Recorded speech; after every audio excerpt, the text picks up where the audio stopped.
Hello, my name is Elias. I am an author and a poet, and I'm doing this speech today to speak to you about a subject that is very dear to my heart, which is writing. I'm doing it due to Corona virus at my own place, so I'm not bragging about the books that I have, although I do love them very dearly. But because that's the only environment I could film in. And fortunately, I do not have the necessary support and possibility for projection. So I will be reading quite a lot from my speech instead of having just proper support and telling you the story that I want to share today with you. The story today is about writing and about writing mother tongues. So in life, it is super cool for people to be capable to express themselves in several languages. However, no place like home. And the first and most basic need is to express oneself in one's own mother tongue, both orally and in writing. For this sake, nations have developed writing systems in order for their own spoken languages. Some mother tongues even have several writing systems to write the exact same word. This is the case, for example, for Serbian or Punjabi and several other languages. Meanwhile, other mother tongues have no dedicated or adapted writing system at all, and this is the case of my mother tongue, the Lebanese language. As an author, the need for writing is definitely particularly an urgent one, but here comes the essential question: how can I write my own language? And how come I haven't had this question really much earlier in my childhood, for example? Well, I'll tell you, the answer is summarized in two misinformation that we grew up in Lebanon as children. We were raised believing and hearing continuously. First one is that Lebanese is corrupted Arabic language. So why would you want to write in a corrupted language anyway? This is improper. And the second one is writing Lebanese is seen as an absurd act of people who have no education and who cannot write in other languages. So again, it is seen as something that's a bit shameful.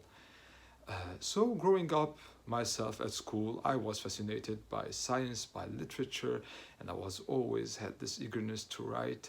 And I started then using the languages that I learned at school, basically French and Arabic first, and that at a later stage, some very average English.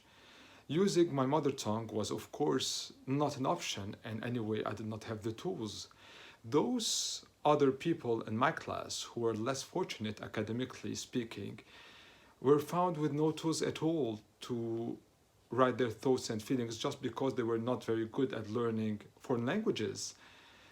How many authors and poets had their talents repressed and decimated due to this? Nobody can tell. When I needed to write, I had to pick between the French and Arabic languages. What was it like? Reading French books and seeing their teachings, they were mostly focused on freedom, arts, science, curiosity, modernity, individualism, and diversity.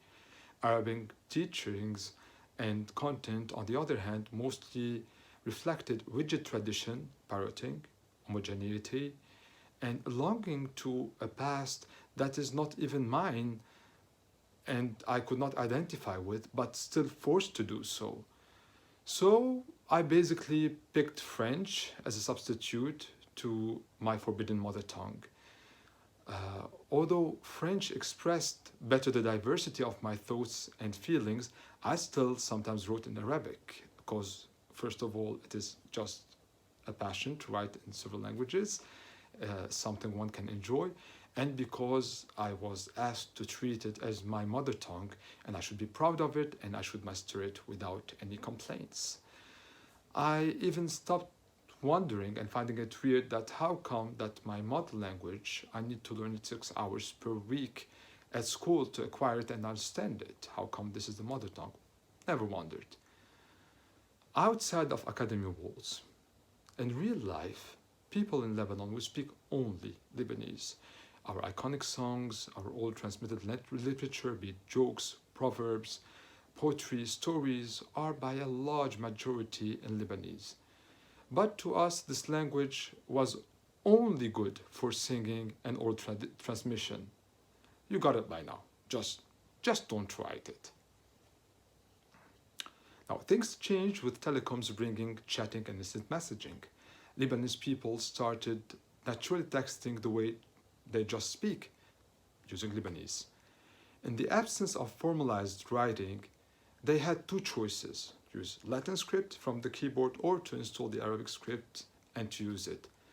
And needless to say that none of these two scripts really render the language properly, but since in Lebanon people spend their academic lifetime mastering both scripts and languages, they did not have much trouble gossiping and making memes in any of these two languages. However, whenever the text became a bit longer, they would need to record either an audio message in Lebanese or just type in French and Arabic language and not script entirely. Talking about longer text now, back to my personal experience as a passionate author, I continued writing books in French and Arabic. In 2016, inspiration casually knocked on my door, uninvited as always, transfigured as always, and we met me and my inspiration around a poem. Inspiration initiated that meeting in Arabic, so I thought to myself, well, this time it's going to be a collection of Arabic poems. The second poem, however, came out in Lebanese, very naturally and unexpectedly so. It was the first time that inspiration and I exchanged in Lebanese. It was always in French or in Arabic and some exceptions in English. But I said, hey, why not? It's funny, right? I quite enjoyed, and I thought that it's going to be once in a lifetime experience and once in a lifetime accident. I wrote down the poem, the Lebanese poem, using Arabic letters, thinking anyway, it seems like the rest is going to be in Arabic again, just like the first poem. Well, all the next ones came only in Lebanese. And thus a new collection was born entitled Fdiyat Bashariye, which is Lebanese for human sacrifices, and that collection was born. A tiny collection, for sure, written in my own only and true mother tongue, the Lebanese. Writing really never felt as honest as that day in that book. Reviewing my human sacrifices, I evaluated the choices of the script. My criteria are not the same, of course, as WhatsApp users. For example, when my sister texts to say she's on her way arriving in 10 minutes for the second time in the past whole hour. Whether she writes it in English, Latin, or Arabic scripts, we will understand directly that basically she's just lying, flat lying again. So when I evaluated the Arabic script, which itself descends from Old Canaanite or Old Lebanese, one major and striking flaw is that it has no vowels, only optional diacritics, rarely used as well. And even if you force people to use them, a lot of Lebanese phonemes are still missing, such as O, P, A, V, G, and others, while other letters are completely useless, such as the, and most of the emphatic consonants. These irrelevant differences for texting become major flaws when writing poetry. They are simply pure distortion of the original text and kills as well whatever musicality was aimed in there. It also sends the reader guessing several words.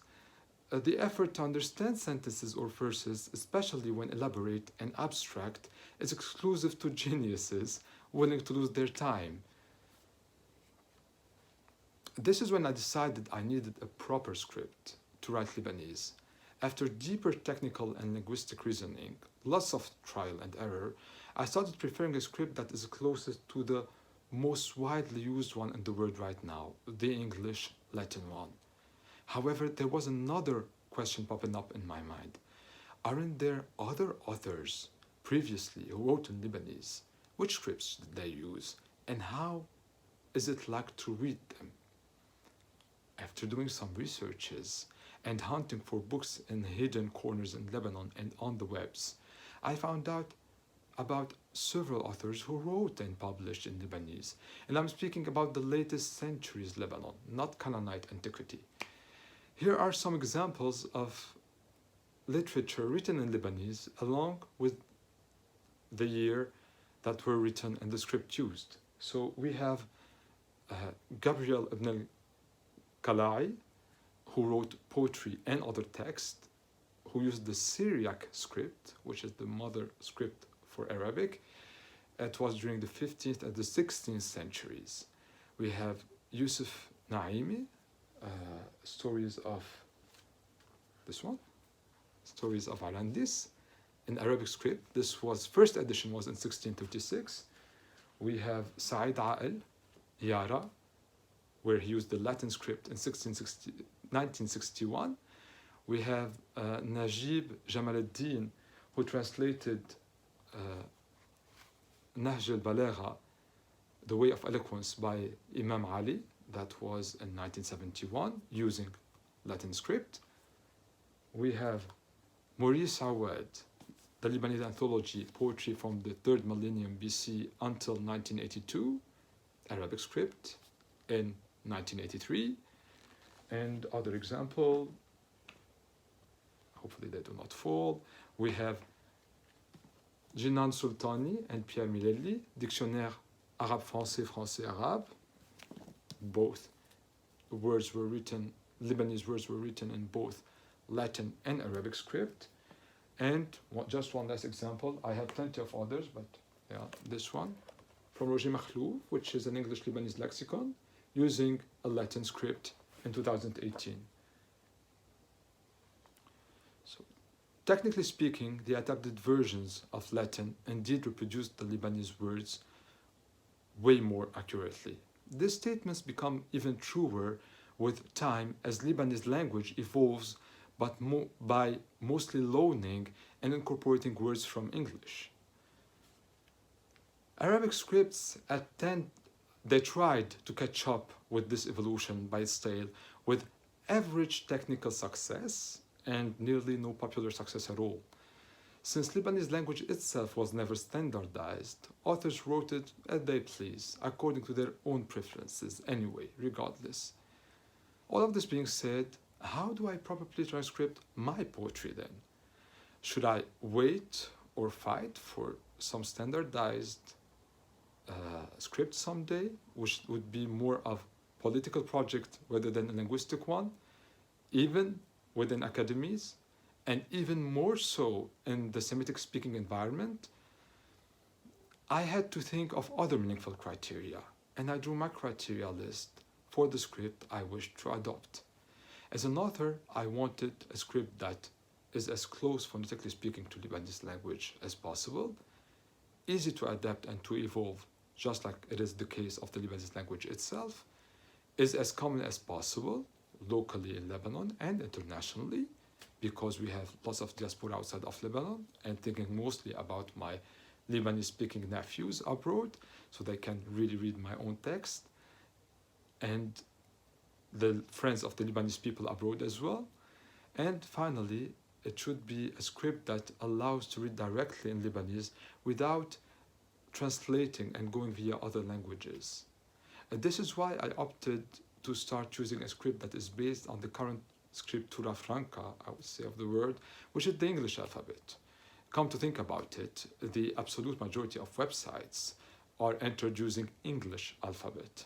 And online publishing is the easiest and quickest way currently to reach people everywhere. So one can say that at least most of the people all of the people maybe, who use the web do know this alphabet, since they have to enter the website for it.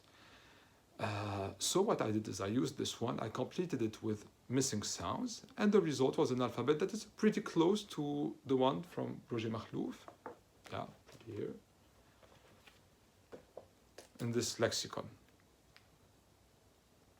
And now I can finally express my creativity in my mother tongue whenever I wish to.